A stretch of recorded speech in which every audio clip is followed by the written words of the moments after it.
NBC Justice correspondent Pete Williams joins us from Washington. Pete, good evening. What else do we know about the shooter?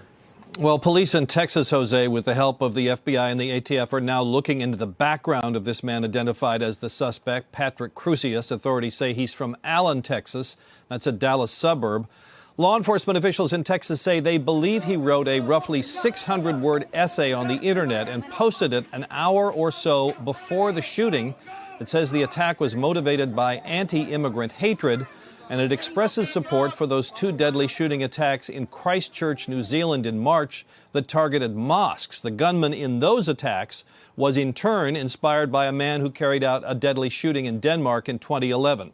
Officials in Texas say the weapon used in today's shooting was an AK-47 semi-automatic assault-style rifle, and the ATF is working tonight to figure out when and where that was purchased and whether it was bought legally.